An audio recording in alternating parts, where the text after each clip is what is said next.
आज हम लोग डिस्कस करेंगे PGBP chapter income tax act का, profits and gains of business और प्रोफेशन। इस चैप्टर को डिस्कस करेंगे। डिस्कस करने के पहले प्रीवियस जो क्लास हुआ था उसका कुछ रिकैप कर लेते हैं। चलिए, income tax act 1961 section number 1 जो होता है वो क्या होता है? सर आप बताए थे हर एक लॉ का इस सेक्शन नंबर 1 में मोटा मोटी 4 बेसिक पैरामीटर रहता है। कौन सा 4 बेसिक पैरामीटर रहता है? Short title, extent, commencement, application.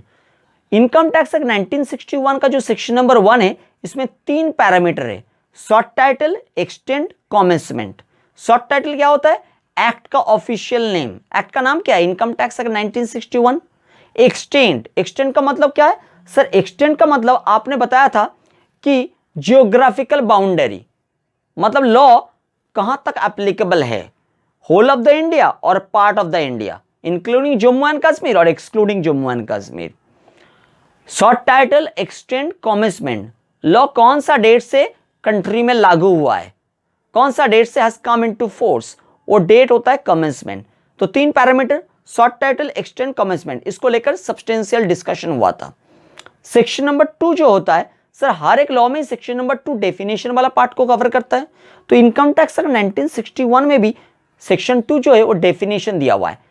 कितना डेफिनेशन दिया हुआ है? सर सेक्शन 2 क्लॉज 1 से सेक्शन 2 क्लॉज 48 तक डेफिनेशन दिया हुआ है। सेक्शन 2 क्लॉज 1 होता है एडवांस टैक्स का डेफिनेशन, सेक्शन 2 क्लॉज 48 होता है जीरो कूपन बॉन्ड का डेफिनेशन। मतलब ए से जेड तक दिया हुआ है। A advance tax section 2 clause 1, Z zero coupon bond section 2 clause 48। Section number 3 जो होता है वो सर प्रीवियस ईयर का डेफिनेशन दिया हुआ है। प्रीवियस ईयर का डेफिनेशन तो सेक्शन 2 में होता है, प्रीवियस ईयर का डेफिनेशन स्पेसिफिकली सेक्शन नंबर 3 में दिया हुआ है। क्लियर? नाउ सेक्शन नंबर 4 जो होता है, सर आप बताए थे section number 4 income tax act का बैकबोन है। जो भी फिस्कल लेजिस्लेशन होता है, हर एक फिस्कल लेजिस्लेशन में एक चार्जिंग सेक्शन जरूर रहता है। फिस्कल लेजिस्लेशन का मतलब क्या है? ऐसा लेजिस्लेशन जो बना के गवर्नमेंट पीपल से अर्न करता है, रेवेन्यू अर्न करता है। जैसे इनकम टैक्स एक्ट 1961 गवर्नमेंट का source of revenue, government tax लागू करके रेवेन्यू कलेक्ट करता है।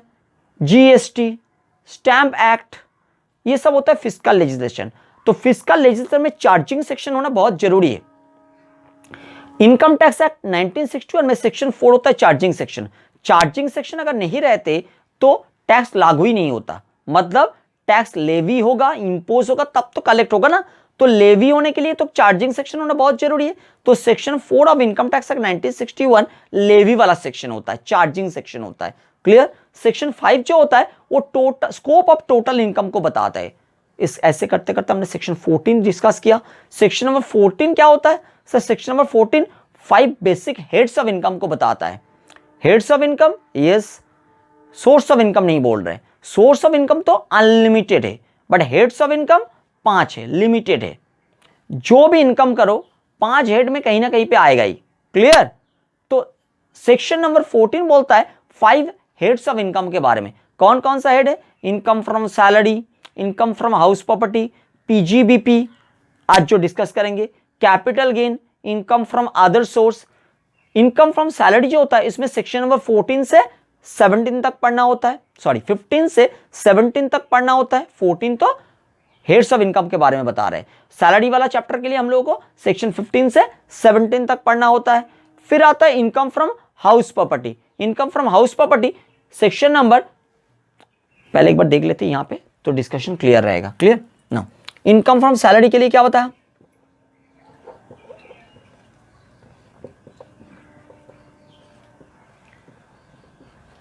Section number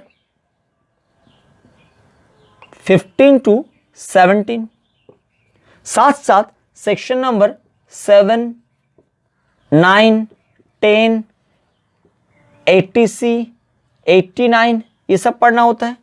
income from house property HP लिख रहे हैं, house property section number 22 to 27 करना होता है। नेक्स्ट आता है पीजीबीपी, आज का context, section number 28 to 44 D पढ़ेंगे तो कवर हो जाएगा। फिर आता है कैपिटल गेन,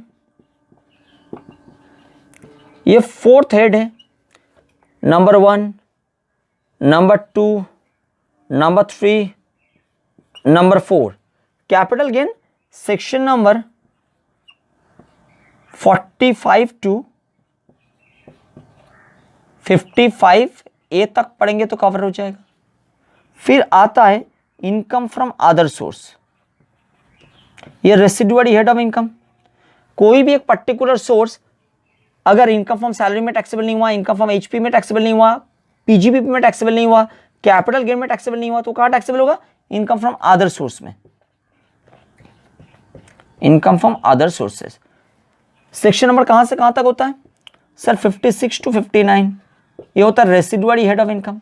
तो ये 5 हेड के बारे में कौन सा सेक्शन बता रहे हैं सर? सेक्शन नंबर 14 बोल रहे हैं 5 हेड्स ऑफ इनकम।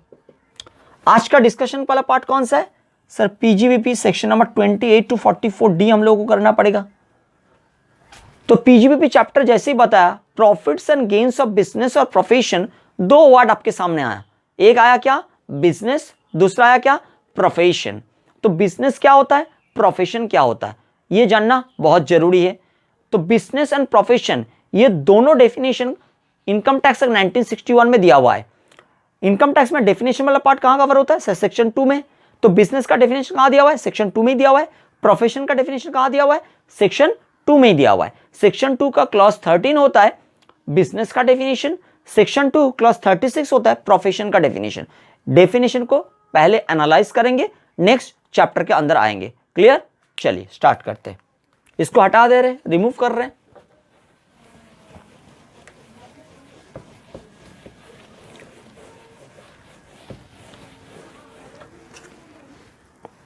नाउ अभी बिजनेस का डेफिनेशन दिया हुआ है सेक्शन नंबर 2 क्लॉज 13 में। डेफिनेशन जनरली 2 टाइप का डेफिनेशन होता है लॉ में। एक होता है इंक्लूसिव डेफिनेशन, एक होता है एक्सक्लूसिव और एग्जॉस्टिव डेफिनेशन। तो यहां पे बिजनेस और प्रोफेशन दोनों डेफिनेशन ही इंक्लूसिव है। सेक्शन नंबर 2 क्लॉज 13 बिजनेस का डेफिनेशन बोल रहे हैं बिजनेस इंक्लूड्स, बिजनेस में क्या क्या आएगा बोल रहे? एनी ट्रेड, कॉमर्स और मैन्युफैक्चर।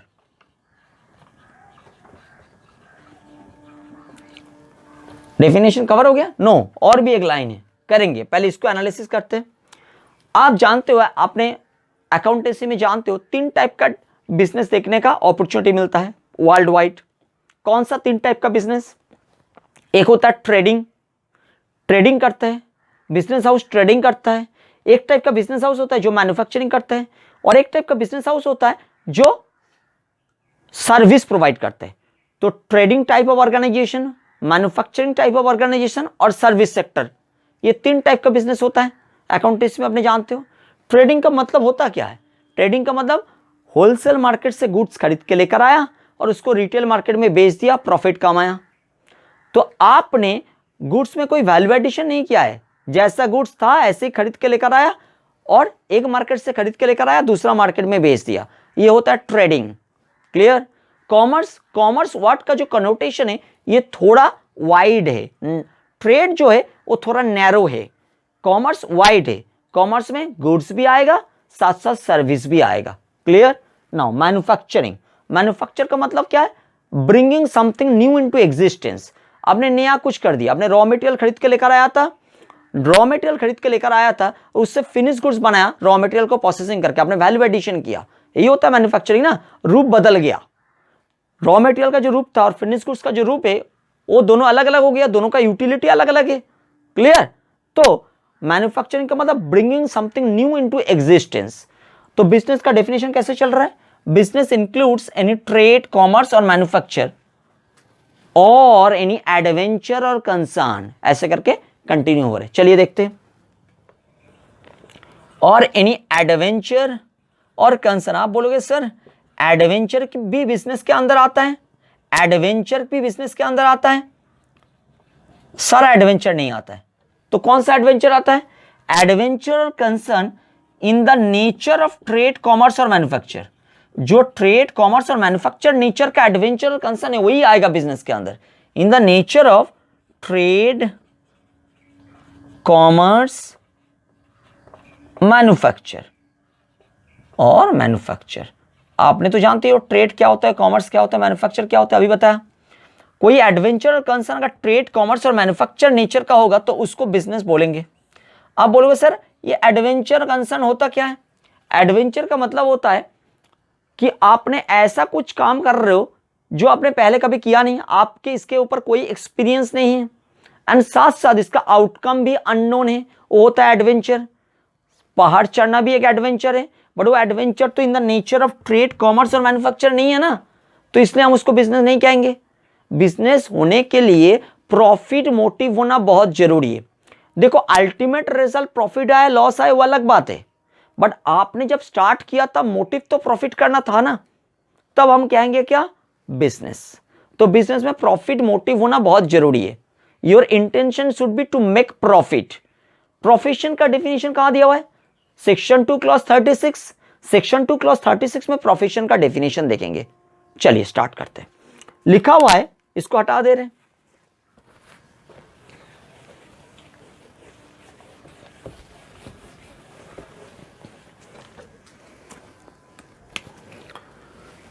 सेक्शन 2 क्लॉज 36 किसका डेफिनेशन दिया हुआ है? सर यहां पर डेफिनेशन दिया हुआ है प्रोफेशन का। कैसा डेफिनेशन? डेफिनेशन इंक्लूसिव है। प्रोफेशन इंक्लूड्स, क्या इंक्लूड्स करते हैं profession? Any vocation. Vocation profession के अंदर आ जाएगा। समझ में नहीं आया सर क्या बोल रहे हैं? बता रहे हैं। अब बताइए, प्रोफेशन वर्ड जैसे ही दिमाग में आता है साथ साथ एक वर्ड आता है स्किल। प्रोफेशनल के पास स्किल रहता है, प्रोफेशनल के पास जरूर स्किल रहता है, तभी तो प्रोफेशनल है ना। स्किल कहां से आता है? स्किल दो टाइप का हो सकता है, एक हो सकता है इंटेलेक्चुअल स्किल, एक हो सकता है मैनुअल स्किल। कुछ भी स्किल हो सकता है, it may be intellectual, it may be manual. But वो स्किल आया कहां से? वो स्किल आया ट्रेनिंग से, लर्निंग से एंड उसका एप्लीकेशन से। एक चार्टर अकाउंटेंट, वो प्रोफेशनल है, yes. Charter accountant in practice, उसको कहां से आया? कहां से स्किल आया? उसको स्किल आया, इतना सालों से पढ़ाई किया है तो उसके पास नॉलेज गेन हुआ है, लर्निंग हुआ है, जब वो अप्लाई किया है जाके उसको एक्सपीरियंस भी गेन हुआ है। तो दो तीन चीज बोल रहे, देखिए प्रोफेशन में स्किल होता है, स्किल होना बहुत जरूरी है। स्किल दो टाइप का हो सकता है, एक मैनुअल स्किल और एक हो सकता है इंटेलेक्चुअल स्किल।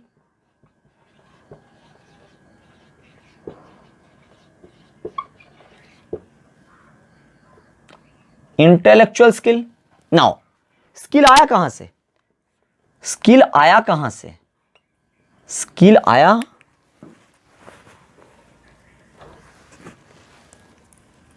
लर्निंग से, ट्रेनिंग से एंड उसका एप्लीकेशन से। एप्लीकेशन का मतलब क्या हुआ यहां पे? एक्सपीरियंस। जब वो लर्न किया, ट्रेनिंग लिया, उसको अप्लाई किया जाके अपना फील्ड में, तो अप्लाई करने में एक्सपीरियंस गेन हुआ। तो लर्निंग, ट्रेनिंग, एक्सपीरियंस से उसके पास स्किल आता है। वो स्किल मैनुअल भी हो सकते हैं, इंटेलेक्चुअल भी हो सकता है। तो प्रोफेशन होने के लिए, प्रोफेशनल होने के लिए स्किल होना बहुत जरूरी है। तो प्रोफेशन वर्ड के साथ स्किल वर्ड अटैच्ड है। लिखा है प्रोफेशन इंक्लूड्स वोकेशन। अब वोकेशन का मतलब क्या होता है? Natural ability. मतलब आपने लर्न नहीं किया, ट्रेनिंग नहीं लिया, उसको अप्लाई नहीं किया, फिर भी आप कर सकते हो। आपके पास इनहेरेंट स्किल है, नेचुरल है। You can dance, you can sing, you can recite. आपने कहीं पे सीखा नहीं है, फिर भी कर सकते हो। तो नेचुरल एबिलिटी वर्ड वोकेशन के साथ अटैच रहते हैं। तो प्रोफेशन के अंदर वोकेशन भी आ जाएगा। तो जिसके पास नेचुरल एबिलिटी है वो सब लोग वोकेशन के अंदर आ जाएंगे? नो। अगर वो नेचुरल एबिलिटी को एक्सरसाइज कर ले सिर्फ प्लेजर मोटिव के लिए, मजाक करने के लिए, प्लेजर मोटिव के लिए, तब नहीं होगा। अगर उसका इंटेंशन है टू अर्न प्रॉफिट, बिजनेस और प्रोफेशन ये दोनों में प्रॉफिट मोटिव होना बहुत जरूरी है। अगर किसी को गाना गाना आता है, नेचुरल स्किल है, कहीं पे भी अपॉर्चुनिटी मिलता है तो जाके परफॉर्म कर देते हैं, इसमें उसको प्लेजर मिलता है। थोड़ी यहाँ पे प्रोफेशन के अंदर वो आ जाएगा, वोकेशन के अंदर आएगा नहीं ना। प्रोफेशन इंक्लूड्स वोकेशन, वोकेशन में आएगा नेचुरल एबिलिटी? नो, नहीं आएगा, वो उसका हॉबी है। वोकेशन होने के लिए क्या करना पड़ेगा? प्रॉफिट मोटिव होना जरूरी है। वो अपना नेचुरल एबिलिटी को एक्सरसाइज करके पैसा कमाता है, लाइवलीहुड के लिए पैसा कमाता है, अर्निंग फॉर इस लाइवलीहुड, क्लियर, प्रॉफिट कमाता है, तब वो प्रोफेशन के अंदर आता है, नहीं तो नहीं आता है। हॉबी अलग चीज होता है, वोकेशन अलग चीज होता है। हॉबी में भी नेचुरल स्किल होता है, वोकेशन में भी नेचुरल स्किल होता है, बट वोकेशन उसी को बोलेंगे जिसके पास नेचुरल स्किल है और वो एक्सरसाइज कर रहे हैं प्रॉफिट अर्न करने के लिए, तब वो वोकेशन आएगा, और वोकेशन होगा तो प्रोफेशन के अंदर आ जाएगा। ठीक है, आपको समझ में आया है बिजनेस एंड प्रोफेशन, ये दोनों डेफिनेशन।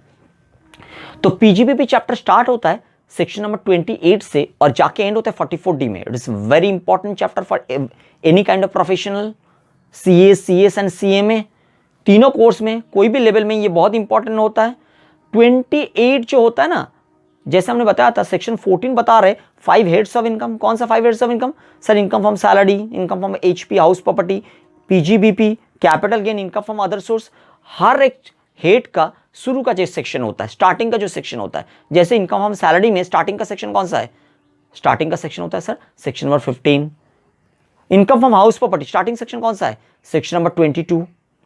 पीजीबीपी स्टार्टिंग सेक्शन कौन सा है? 28। कैपिटल गेन स्टार्टिंग सेक्शन कौन सा है? 45।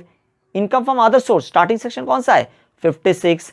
ये सब स्टार्टिंग सेक्शन ना अलग अलग हेड का चार्जिंग सेक्शन है।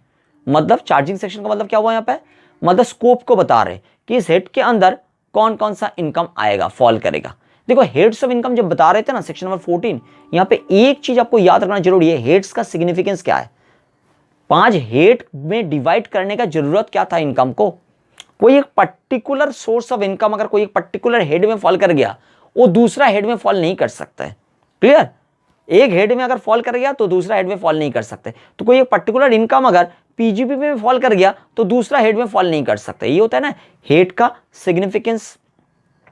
तो हर एक हेड का स्टार्टिंग का सेक्शन होता है उसका चार्जिंग सेक्शन, जो स्कोप को बताता है कि कौन कौन सा सोर्स इस हेड के अंदर टैक्सेबल हो जाएगा। तो पीजीबीपी के लिए है सेक्शन नंबर 28, जो पीजीबीपी हेड का स्टार्टिंग सेक्शन है एंड चार्जिंग सेक्शन है, वो स्कोप को बताएंगे। सेक्शन नंबर 28 स्टडी करेंगे। 28 में क्लॉज नंबर 1 से 28 क्लॉज नंबर 7 तक स्टडी करेंगे। क्लियर?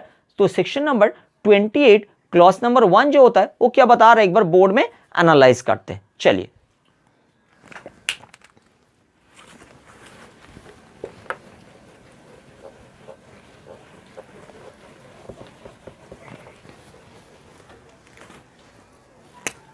चार्जिंग सेक्शन होता है सेक्शन 28, स्कोप को बताएगा।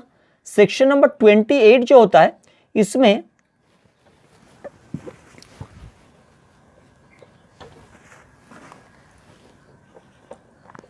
क्लॉज नंबर 1 कितना एनलिस्टमेंट है? 7 एनलिस्टमेंट दिया हुआ है। 7 आइटम को यहां पे एनलिस्ट किया गया है कि ये 7 आइटम टैक्सेबल होगा पीजीबीपी हेड के अंदर। क्लियर? तो कौन कौन सा आइटम है देखेंगे। सेक्शन नंबर 28 क्लॉज नंबर 1 क्या बता रहे, देखिए, बोल रहे एनी प्रॉफिट्स एंड गेन्स। अच्छा, यहां पे 2 वर्ड है, प्रॉफिट्स प्रॉफिट्स एंड गेन्स। जैसे चैप्टर का नाम है ना profits and gains of business और प्रोफेशन। बिजनेस को डिफाइन कर दिया, बिजनेस को डिफाइन कर दिया, प्रोफेशन को डिफाइन कर दिया, 2 वर्ड को डिफाइन कर दिया। बट आप बोलोगे सर प्रॉफिट एंड गेन, वो भी बताइए क्या होता है। सुनिए, प्रॉफिट का मतलब होता है यहां पे क्या, आपका जो ordinary course of business activity है, वो ordinary course of business activities से जो आपका अर्निंग होता है उससे एक्सपेंडिचर को डिडक्ट करने के बाद जो रहता है सरप्लस, वही होता है profit. But ordinary course of activity को छोड़ के अगर कुछ इंसिडेंटल एक्टिविटी से पैसा आ गया आपके पास, उससे खर्चा डिडक्ट करने के बाद जो रह जाएगा उसको प्रॉफिट नहीं बोलेंगे, उसको गेन बोलेंगे। तो गेन मतलब इंसिडेंटल एक्टिविटी से अराइज होता है और profit ordinary course of activity से अराइज होता है। Clear? Now any profits and gains of business और profession,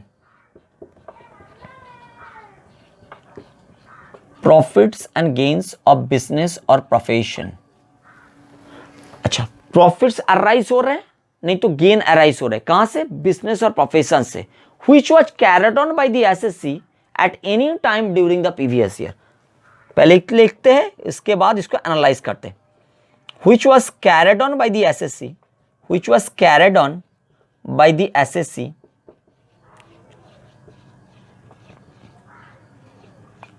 at any time during the previous year.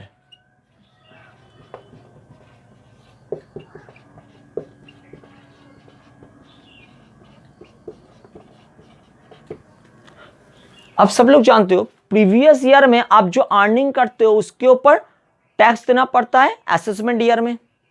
Previous year का क्लोज में टैक्स लायबिलिटी अराइज हो जाता है, उसको पोस्टपोन किया जाता है असेसमेंट ईयर तक।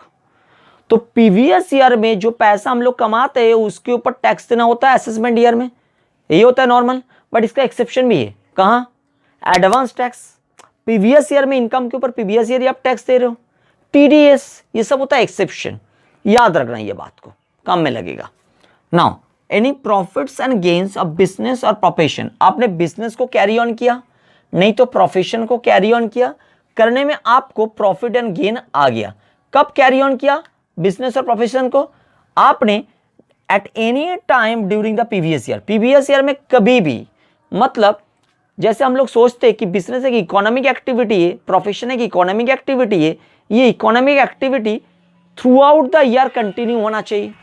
Through out the year continue होने का बाद आता है यहाँ पे। But the thing is that income tax एक आइसोलेटेड एक्टिविटी को भी बिजनेस मान लेंगे, प्रोफेशन मान लेंगे। ऐसा नहीं है कि थ्रू आउट द ईयर इसको कंटिन्यू करना पड़ेगा आपको, ऐसा बात नहीं है। क्यों? क्योंकि यहां पे लिखा हुआ है ना एट एनी टाइम। तो वॉल्यूम और फ्रीक्वेंसी से इनकम टैक्स का कोई मतलब नहीं बनता है कि कितना बड़ा ट्रांजैक्शन कर रहे हैं, कितना छोटा ट्रांजैक्शन कर रहे हैं, दोनों के बीच में डिफरेंस कितना है, मतलब कब कब कर रहे हैं, टाइम फ्रीक्वेंसी क्या है, ये सबसे मतलब नहीं है। फ्रीक्वेंसी जो भी है, वॉल्यूम जो भी है, इनकम टैक्स एक्ट तो मान लेंगे एक एक्टिविटी को भी, आइसोलेटेड एक्टिविटी को भी बिजनेस और प्रोफेशन मान लेंगे। तो यहाँ पे क्या देख रहे हैं? Any profits and gains arise हो रहे हैं कहां से? बिजनेस और प्रोफेशन से। और बिजनेस और प्रोफेशन आपने कैरी ऑन किया था कब? बिजनेस और प्रोफेशन आपने कैरी ऑन किया था प्रीवियस ईयर में, एनी पॉइंट ऑफ टाइम में, कभी भी। क्लियर? इसके साथ साथ कुछ कॉन्सेप्ट देखना बहुत जरूरी है, उसको पहले देख लेते, इसके बाद जाएंगे हम लोग सेक्शन 28 क्लॉज 2 में। तो पहले उस कॉन्सेप्ट को क्लियर करते। चलिए इसको हटा दे रहे।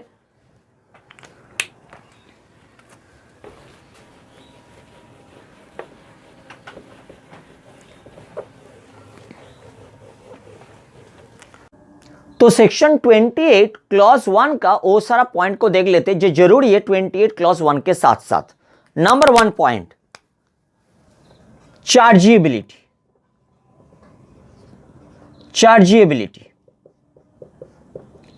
ये नंबर 1 पॉइंट ए लिखते हैं। चार्जेबिलिटी को लेकर हम लोग को सेक्शन 145 को देखना पड़ेगा। सेक्शन 145 बता रहे, इसमें बेसिकली 3 सेक्शन, सेक्शन 145 का 3 सबसेक्शन 1, 2 एंड 3 हम लोगों को जरूरत है। सेक्शन 145 का सबसेक्शन 1 एंड 2 का हिसाब से एसएससी रेगुलरली जो मेथड को फॉलो करके अपना बुक्स ऑफ अकाउंट्स को मेंटेन करता है, वो same method of accounting income tax purpose के लिए रिकॉग्नाइज किया जाएगा। क्लियर? एसएससी कौन सा मेथड ऑफ अकाउंटिंग फॉलो करता है? इधर तो एसएससी कैश बेसिस फॉलो करेंगे, नहीं तो एक्रुअल बेसिस फॉलो करेंगे, जिसको मार्केंटाइल सिस्टम ऑफ अकाउंटिंग भी बोलते हैं। तो कैश और एक्रुअल जो भी मेथड को उन्होंने फॉलो कर रहे हैं, सेम मेथड यहां पे भी इनकम कंप्यूटेशन के लिए यूज किया जाएगा। क्लियर? बट बाकी चैप्टर के लिए जैसे इनकम फ्रॉम सैलरी आपने ऑलरेडी कर लिया, वहां पे एसएससी कौन सा मेथड फॉलो कर रहे हैं, दैट इज इररिलेवेंट। लॉ में लिखा हुआ है ड्यू और रिसिप्ट व्हिचएवर इज अर्लियर, उसी मेथड में कंप्यूटेशन किया जाएगा उसका इनकम को under the head salary. But PGBP and income from other source के लिए ऐसा नहीं है। एसएससी जिस मेथड फॉलो करके रेगुलरली अकाउंटिंग करते हैं, सेम मेथड यहां पे भी यूज किया जाएगा। बट सेक्शन 145 का सबसेक्शन 3 बोल रहे, अगर एसएससी का मेथड ऑफ अकाउंटिंग का करेक्टनेस एंड कंप्लीटनेस लेवल लेकर असेसिंग ऑफिसर का मन में डाउट हो रहे, एसएससी का मेथड ऑफ अकाउंटिंग का करेक्टनेस, कंप्लीटनेस, उसको लेकर असेसिंग ऑफिसर का माइंड में डाउट क्रिएट हो रहे, नहीं तो जिस नोटिफाइड इनकम स्टैंडर्ड का हिसाब से इनकम को कैलकुलेट करना चाहिए था, वो एसएससी ने नहीं किया है। तो ये सब पर्पस के लिए असेसिंग ऑफिसर कर सकते, क्या कर सकते, अपना हिसाब से उसका इनकम कंप्यूट कर सकता है। एसएससी का इनकम असेसिंग ऑफिसर अपना हिसाब से कंप्यूट कर सकते हैं। इसको बोलते हैं based judgement assessment. Based judgement assessment के लिए सेक्शन 144 होता है। हम लोग 144 में बेस्ड जजमेंट असेसमेंट पढ़ेंगे जब रिटर्न ऑफ इनकम पढ़ेंगे। तो बेस्ड जजमेंट ऑफ असेसमेंट जो होता है, based judgement of assessment assessing officer कर सकते हैं अगर एसएससी का मेथड ऑफ अकाउंटिंग का करेक्टनेस, कंप्लीटनेस इसको लेकर सवाल उठ रहे हैं तो। क्लियर? तो चार्जेबिलिटी पॉइंट क्लियर हो गया। चार्जेबिलिटी में बोल रहे हैं कि एसएससी जो method of accounting regularly follow करके अपना अकाउंटिंग करते हैं, सेम मेथड इनकम कंप्यूटेशन करने के लिए पीजीबीपी हेड में यूज किया जाएगा और इनकम फ्रॉम अदर सोर्स में भी ऐसा यूज होगा।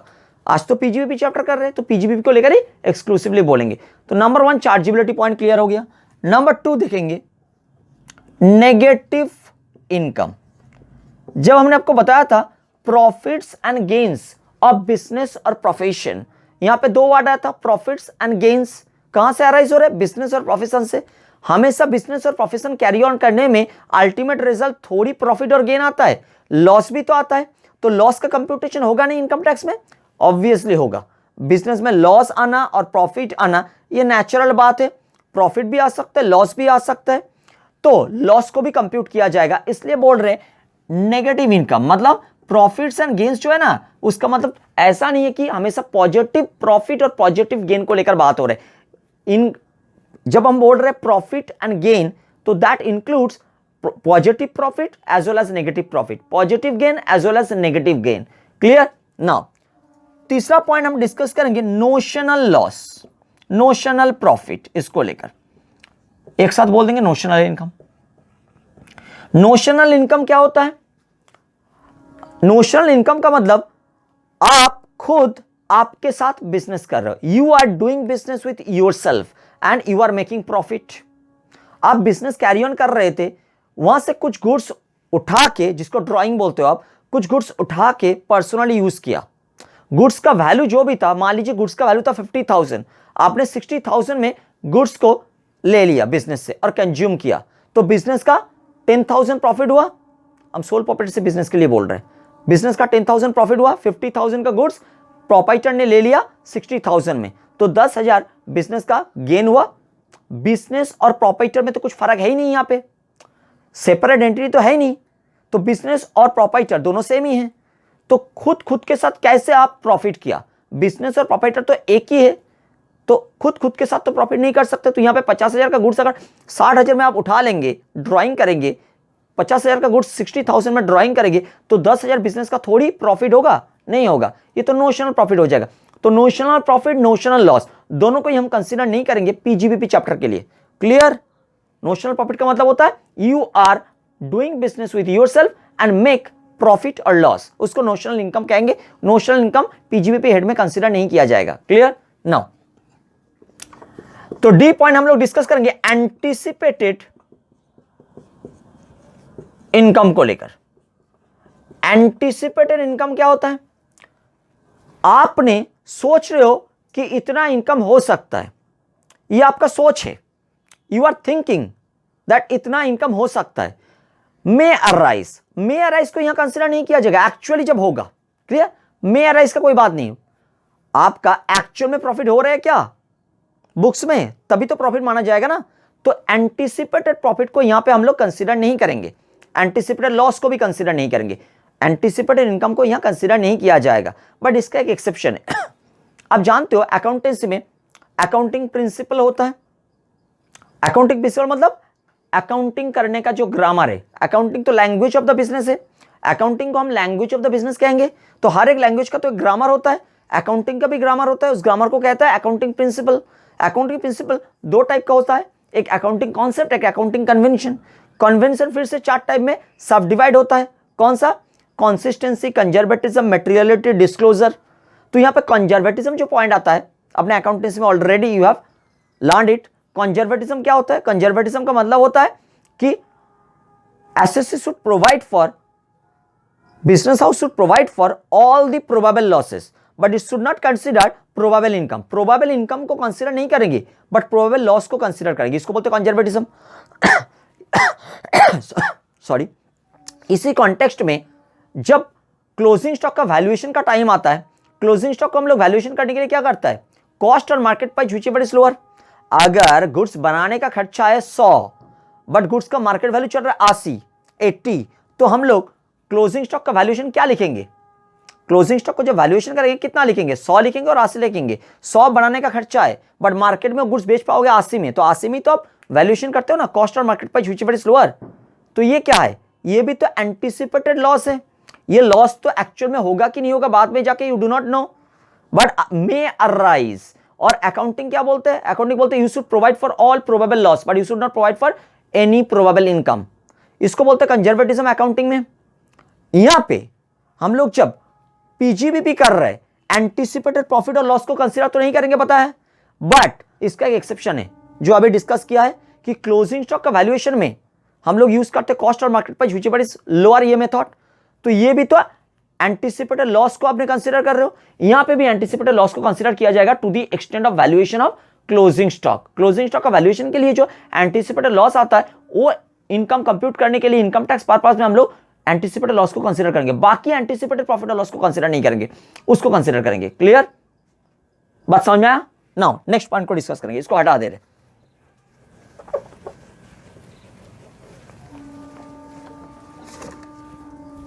एक डिस्कस करेंगे, 4 पॉइंट हो गया था। कंपाइलेशन। कंपाइलेशन क्या होता है?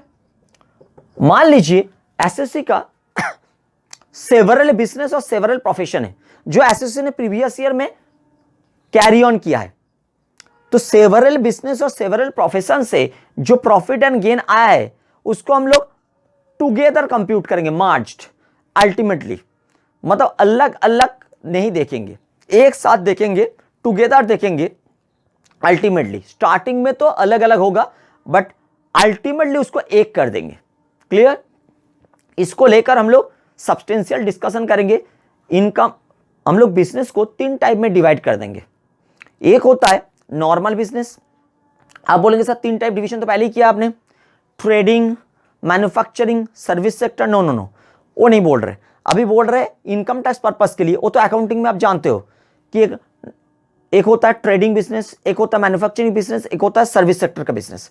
बट यहां पे देखेंगे normal business, specified business, speculation business. तो 3 टाइप का जो बिजनेस है उसको एक कर देंगे? नो, ऐसा नहीं। जब डिस्कस करेंगे वो सबको लेकर सब्सटेंशियल डिस्कशन, तब आपको पता चलेगा। फॉर द टाइम बिंग उसको हम लोग यहां पे डिस्कस नहीं करते। क्लियर? कंपाइलेशन पॉइंट में वो पॉइंट याद रखिए, बाद में डिस्कशन होगा। नाउ यहां पे डिस्कस करेंगे एक लीगलिटी को लेकर।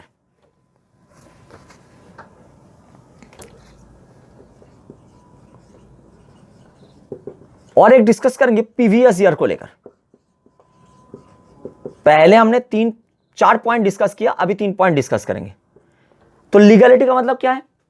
लीगलिटी का यहां पे मतलब हुआ आप जो बिजनेस और प्रोफेशन कैरी ऑन कर रहे हो वो बिजनेस और प्रोफेशन लीगल है और इलीगल है। इनकम टैक्स पर्पस के लिए ये सोचना इरेलेवेंट है। चाहे आप लीगल बिजनेस और प्रोफेशन कैरी ऑन कर रहे हो, चाहे इलीगल बिजनेस और प्रोफेशन कैरी ऑन कर रहे हो, इनकम तो कंप्यूट किया जाएगा पीजीबीपी हेड के अंदर। क्लियर? लीगलिटी और इलीगलिटी को लेकर यहां पे हम लोग नहीं एग्जामिन करेंगे कि ये लीगल है और इलीगल है, हम तो कंप्यूटेशन करेंगे इनकम का। इलीगल अगर बिजनेस कैरी ऑन कर रहे हो, इलीगल प्रोफेशन कैरी ऑन कर रहे हो, तो उसको लेकर तो दूसरा लॉ में प्रोविजन है, पनिशमेंट आपको मिलेगा, वो अलग बात है। इनकम टैक्स पर्पस के लिए लीगल और इलीगल इज नॉट रेलिवेंट, यहां पे इनकम कंप्यूट किया जाएगा। क्लियर? प्रीवियस ईयर देखो 28 क्लॉज 1 जब डिस्कस किया है, 28 क्लॉज 1 में क्या बताया हमने आपको? Any profits and gains, any profits and gains कहां से अराइज हो रहे? बिजनेस और प्रोफेशन से, which was carried on by the assessee at any time during the previous year. Previous year में कभी भी अगर आपने बिजनेस और प्रोफेशन को कैरी ऑन किया है, चाहे थ्रू आउट द ईयर, चाहे एक दिन, कभी भी एनी पॉइंट ऑफ टाइम में अगर आपने बिजनेस और प्रोफेशन को कैरी ऑन किया है और उस बिजनेस और प्रोफेशन से आपका प्रॉफिट और गेन आया है, तो हम लोग पीजीबीपी चैप्टर में पीजीबीपी हेड के अंदर उसको कंप्यूट करेंगे। यही तो बात है ना सेक्शन 28 क्लॉज 1 का। तो प्रीवियस ईयर में बिजनेस और प्रोफेशन कैरी ऑन होना चाहिए। प्रीवियस ईयर में बिजनेस और प्रोफेशन कैरी ऑन होना चाहिए, ये होता है सब्सटेंशियल पार्ट पॉइंट 1 का। बट इसका भी कुछ एक्सेप्शन है। कैसा एक्सेप्शन है? अगर मान लीजिए आपने बहुत साल पहले एक बिजनेस कर रहे थे, वो डिसकंटिन्यूड हो गए थे, बट वो डिसकंटिन्यूस बिजनेस का कॉन्टेक्स्ट में कुछ रिसीव हुआ है प्रीवियस ईयर में, वो भी पीजीबीपी हेड के अंदर टैक्सेबल हो जाएगा क्योंकि बिजनेस का रिसिप्ट है। बट बिजनेस तो आपने कैरी ऑन नहीं किया है, प्रीवियस ईयर में आपने तो बिजनेस को कैरी ऑन नहीं किया है, फिर भी यहां पे हम लोग टैक्सेबल करेंगे उसको, ये एक्सेप्शन है। तो ऐसा एक्सेप्शन देखने को हम लोगों को अपॉर्चुनिटी मिलेगा सेक्शन नंबर 176 में, एंड साथ साथ 41 क्लॉज 1 से 41 क्लॉज 4A तक, 41 क्लॉज 1 से 41 क्लॉज 4A के अंदर 1 2 3 4 4A। तो यहां देखेंगे हम लोग को प्रीवियस ईयर वाला जो आपको बताया ना कि प्रीवियस ईयर में बिजनेस और प्रोफेशन कंटिन्यू होना चाहिए, कैरी ऑन होना चाहिए, चाहे एक दिन चाहे थ्रू आउट द ईयर, वो कंसेप्ट यहां पे लागू नहीं होता, ये एक्सेप्शन है। बैड डेट हो गया था, बहुत पहले बैड डेट हुआ था, वो बैड डेट आपका रिकवर हुआ है, तो वो भी प्रीवियस ईयर में रिकवर होने में टैक्सेबल हो जाएगा। क्लियर? तो वो सब यहां पे दिया हुआ है, इसको लेकर सब्सटेंशियल डिस्कशन करेंगे जब ये सब सेक्शन में आएंगे। तो अभी के लिए 7 पॉइंट आपको डिस्कस कर दिया सेक्शन 28 क्लॉज 1 के लिए जो रेलेवेंट था। और कुछ डिस्कशन होना बहुत जरूरी है इसी कॉन्टेक्स्ट में, वो है आपको ऐसा मिलेगा कुछ ट्रांजैक्शन देखने को कि ये सारा ट्रांजैक्शन देखने में लगेगा पीजीबीपी हेड के अंदर टैक्सेबल होगा, बट एक्चुअली वो पीजीबीपी हेड के अंदर नहीं आएंगे, रेस्पेक्टिव हेड में वो चला जाएंगे एज पर लॉजिक, यहां पे नहीं आएंगे, वो हम लोग देखेंगे। चलिए बोर्ड में देखते हैं, इसको हटा दे रहे हैं।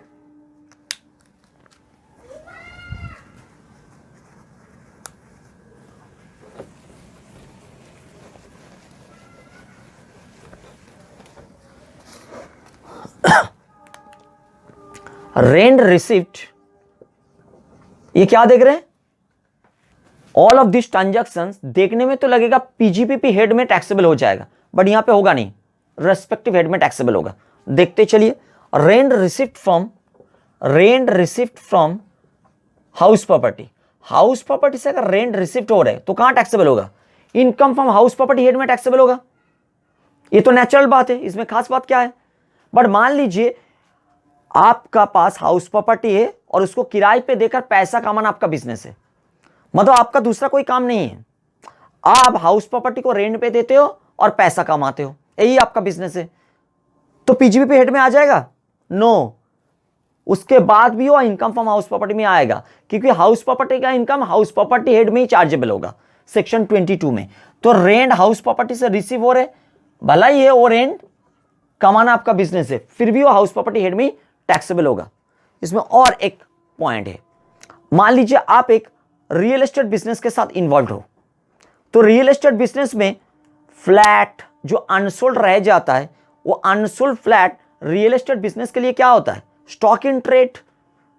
वो स्टॉक इन ट्रेड, तो आप प्रॉपर्टी डीलर भी हो सकते हो और दूसरा कोई एंगल से आप रियल एस्टेट बिजनेस के साथ इन्वॉल्व हो, आपका कुछ अनसोल्ड फ्लैट रह गया है, वो आपका स्टॉक इन ट्रेड बन गया है, आपने उस स्टॉक इन ट्रेड को किराए पे देकर पैसा कमाया है, रेंट पे दे दिया और पैसा कमाया, तो यहां पे भी हाउस प्रॉपर्टी से रेंट आपको आ रहा है, वो आपका बिजनेस इनकम होगा? नो, वो भी हाउस प्रॉपर्टी हेड में ही आएगा, हाउस प्रॉपर्टी से रेंट रिसीव करने में वो हाउस प्रॉपर्टी हेड में ही आएगा, भला ये वो आपका बिजनेस है। क्लियर? नाउ यहां पे और एक पॉइंट बताना जरूरी है, 2 पॉइंट आपको बता दिया।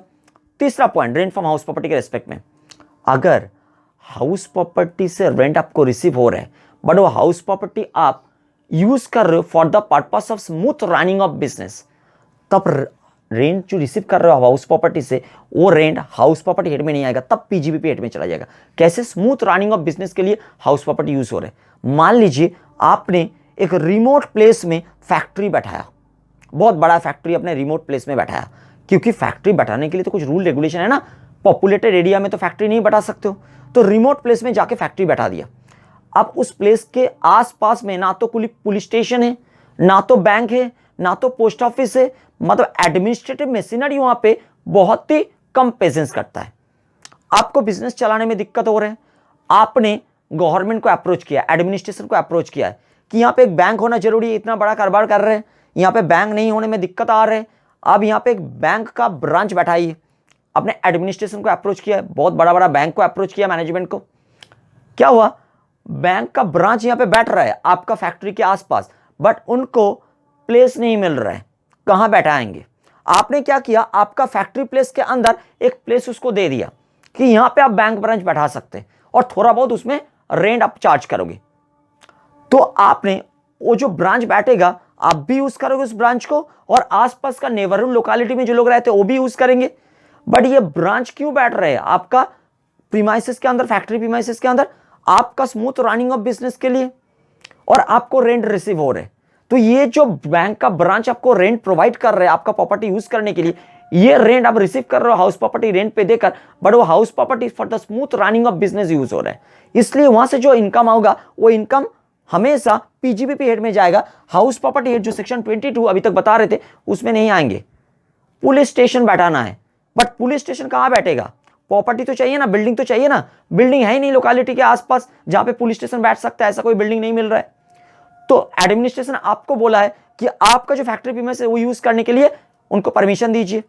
आपने आपका प्रीमाइसेस के अंदर एक छोटा मोटा बिल्डिंग को दे दिया है for the purpose of using the police station, तो पुलिस स्टेशन वहां बैठ गया और आपको रेंट भी प्रोवाइड करता है एडमिनिस्ट्रेशन थोड़ा बहुत।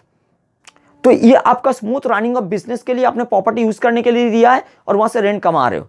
तो अगर आपका property smooth running of business के लिए यूज हो रहा है और वहां से रेंट रिसीव हो रहे हैं, that is incidental to business. ये इनकम भी कहां आएगा? पीजीबीपी हेड में आएगा, हाउस प्रॉपर्टी में नहीं आएंगे। मान लीजिए आपका फैक्ट्री में जो लेबर काम करते हो, लेबर बहुत दूर दूर से आता है, स्किलफुल लेबर, तो स्किल्ड लेबर आसपास में नहीं मिलते, बहुत दूर दूर से स्किल्ड लेबर आता है। वो स्किल्ड लेबर बिना आपका बिजनेस चलेगा ही नहीं। बट उस स्किल्ड लेबर का आने जाने में बहुत दिक्कत होता है क्योंकि कॉन्वेंस फैसिलिटी है नहीं वो रिमोट प्लेस में।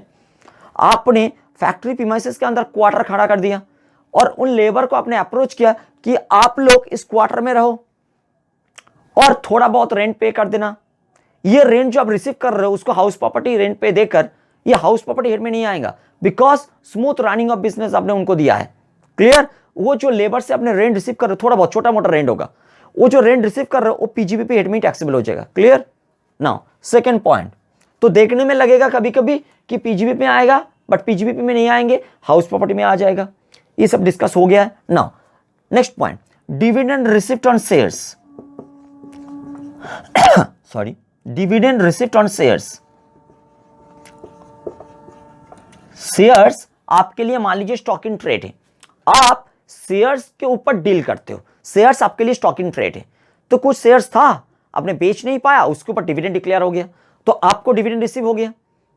शेयर्स आपके लिए स्टॉक इन ट्रेड था और वहां से डिविडेंड रिसीव हुआ है, तो स्टॉक इन ट्रेड मतलब बिजनेस, तो वहां से जो डिविडेंड आया है वो पीजीबीपी हेड में जाएगा? नो, वो जाएगा इनकम फ्रॉम अदर सोर्स में, क्योंकि आपको पता है डिविडेंड शेयर से रिसीव होने में वो इनकम फ्रॉम अदर सोर्स में टैक्सेबल होता है अंडर सेक्शन 56 सबसेक्शन 2 क्लॉज 1।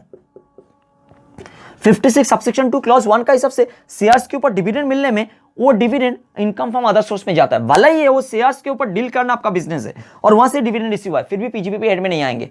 कहां आएंगे? 56 2 clause 1 income from other source में आएंगे। क्लियर? बट यहां पे कंट्राडिक्शन है। मान लीजिए आपके पास डिबेंचर थे, शेयर नहीं थे। शेयर के ऊपर तो डिविडेंड मिलता है, आप जानते हो डिविडेंड क्या होता है? एप्रोप्रिएशन ऑफ प्रॉफिट होता है। बट इंटरेस्ट क्या होता है? डिवेंचर के ऊपर जो इंटरेस्ट मिलता है वो इंटरेस्ट क्या होता है? इंटरेस्ट तो चार्ज अगेंस्ट प्रॉफिट होता है बिजनेस हाउस के लिए। मान लीजिए आपके पास डिवेंचर था, आप डिवेंचर में डील करते हो, आप डिवेंचर में डील करते हो और डिवेंचर डील करना ही आपका बिजनेस है। डिवेंचर आपके लिए स्टॉक इन ट्रेड है और डिवेंचर कुछ आपने बेच नहीं पाया और आपके पास रह गया था, उसके ऊपर इंटरेस्ट डिक्लेयर कर दिया है कंपनी ने, आपको इंटरेस्ट रिसीव हुआ है डिवेंचर के ऊपर। डिवेंचर के ऊपर आपको इंटरेस्ट मिला है, वो interest income from other source में नहीं जाएंगे। डिवेंचर के ऊपर आपको जो इंटरेस्ट मिल रहा है, डिवेंचर के ऊपर आपको जो इंटरेस्ट मिल रहा है, डिवेंचर डील करना अगर आपका बिजनेस है, वो इंटरेस्ट पीजीबीपी हेड में टैक्सेबल होगा, इनकम फ्रॉम अदर सोर्स में नहीं जाएंगे। क्लियर? शेयर डिविडेंड जो मिल रहा है शेयर्स के ऊपर वो इनकम फ्रॉम अदर सोर्स में जाएंगे, बट डिवेंचर के ऊपर जो इंटरेस्ट मिल रहा है वो इनकम फ्रॉम अदर सोर्स में नहीं जाएंगे। अगर डिवेंचर के ऊपर डील करना ही आपका कारोबार है तो इंटरेस्ट कहां चला जाएगा? पीजीबीपी हेड में चला जाएगा। क्लियर? दो पॉइंट डिस्कस कर लिया, एक रेंट और एक डिविडेंड। क्लियर? इसको हटा दे रहे, उसके बाद नेक्स्ट पॉइंट को डिस्कस करते हैं।